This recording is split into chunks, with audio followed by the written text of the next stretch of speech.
Olá! Vamos apresentar o nosso projeto de inovação biotecnológica. Vamos falar sobre a doença celíaca, que é uma enteropatia autoimune crônica, doença poligênica causada pelo glúten e prolaminas relacionadas que ocorre em indivíduos geneticamente suscetíveis.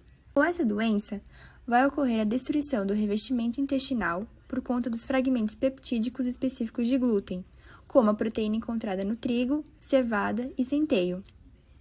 Esses fragmentos vão se ligar às proteínas receptoras, causando assim uma resposta autoimune que danifica as células intestinais e resulta em desnutrição.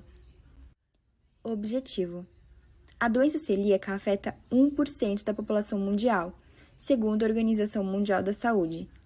Portanto, o objetivo da nossa pesquisa é, através de métodos da biologia molecular e biotecnologia, conseguir tratar geneticamente pessoas que têm a predisposição de desenvolver a doença celíaca.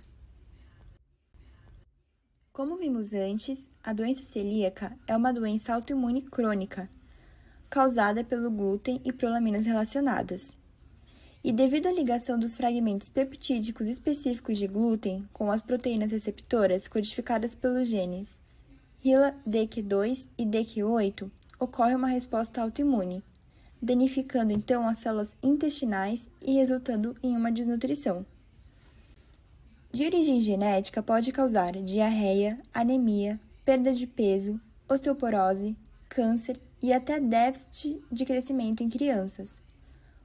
Os sintomas da doença celíaca vão variar de acordo com o grau de intolerância da pessoa, podendo surgir em bebês a partir dos 6 meses ou em adultos. Os principais sinais e sintomas que vão ser indicativos da doença celíaca são vômito, barriga inchada, emagrecimento, falta de apetite, diarreia frequente, irritabilidade ou apatia, evacuações grandes e volumosas de fezes pálidas, coceira e vermelhidão na pele nos casos em que são utilizados produtos que contêm glúten. Os sinais e sintomas eles podem desaparecer totalmente quando se tem a eliminação do glúten da dieta. A maioria dos pacientes com a doença celíaca vai carregar um antígeno leucocitário humano de classe 2 de histocompatibilidade que predispõe à doença celíaca, HILA-DQ2 ou HILA-DQ8, especificamente a variantes ou isoforma conhecida como DQ2.5. Quando o fragmento de glúten vai se ligar aos receptores HILA-DQ2 ou HILA-DQ8, resulta em inflamação em indivíduos com doença celíaca devido às células T. O principal epítopo da doença celíaca é a glia alfa 9. Seguindo para a hipótese e o método usado, para a gente poder dar início à terapia gênica visando o tratamento e a cura da doença celíaca, a gente precisa preparar o plasmídio, que vai dentro de um lipossoma sensibilizado com o anticorpo anti-endomísio. O soro de pacientes com doença celíaca conta com a presença desses anticorpos e que são principalmente da classe IgA e vão reagir contra a substância que envolve as miofibrilas da musculatura lisa, chamada de endomísio. E isso vai garantir que a célula-alvo seja atingida e que o lipossoma não se liga a qualquer tipo celular. Em primeiro lugar, vamos preparar os plasmídios.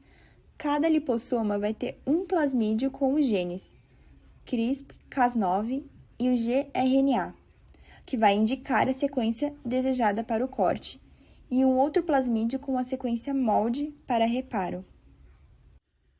Para inserirmos os genes no plasmídio, seguiremos 2 passos: isolar e digerir o gene com endonucleases e ligar os fragmentos no vetor, cortando o sítio múltiplo de clonagem com as mesmas endonucleases usadas no processo anterior. E então montar um primer de acordo com o gene e os sítios das enzimas usadas. Fazer um PCR, em que o produto vai ser compatível para que o DNA ligase una o plasmídio. Feito isso, essa nova forma de plasmídio será colocada em um lipossoma que será sensibilizado, ou seja, um imunolipossoma, com um anticorpo anti-endomísio ligado diretamente à cabeça polar do fosfolipídio da bicamada do lipossoma. Em seguida, colocaremos esses imunolipossomas no paciente, através de uma injeção. Por causa dos anticorpos, o plasmídio vai chegar na célula-alvo e o gene CRISPR, Cas9 e gRNA vão ser expressados. Nossa resposta vai funcionar da seguinte forma. Sugerimos que os genes HILA-DQ2 e DQ8 sejam cortados. Uma vez expressa, a proteína Cas9 e o gRNA vão formar um complexo de ribonucleoproteína, através de interações entre o andaime de gRNA e sulcos carregados positivamente expostos à superfície em Cas9. A Cas9 ela sofre uma mudança conformacional após a ligação do gRNA, que muda a molécula de uma conformação inativa de não ligação ao DNA para uma conformação ativa de ligação ao DNA. É importante ressaltar que a região espaçadora do gRNA permanece livre para interagir com o DNA-alvo. A Cas9 apenas clivará um determinado locus se a sequência espaçadora do gRNA compartilhar homologia suficiente com o DNA-alvo. Uma vez que o complexo Cas9-gRNA se liga a um alvo de DNA putativo, a sequência começará a se ligar ao DNA-alvo.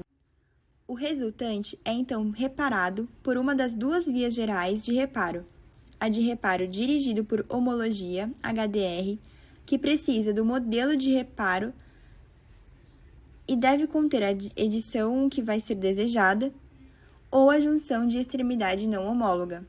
É ativo durante todo o ciclo celular e tem maior capacidade de reparo, pois não há necessidade de um molde de reparo, cromate de irmão homólogo ou síntese extensa de DNA. Então, após a quebra do DNA e remoção do gene, o DNA ele vai ser uma fita simples, overhang, e vai parear com a dupla fita molde, conseguindo interceptar a mesma. E após esse pareamento, a polimerase ela vai amplificar como um primer, trazendo uma outra fita que em seguida será complementada. É esperado que após esse tratamento, os participantes da pesquisa, portadores da doença e os que já desenvolveram a doença, obtenham redução ou não desenvolvimento da doença, concluindo que o nosso método é eficiente.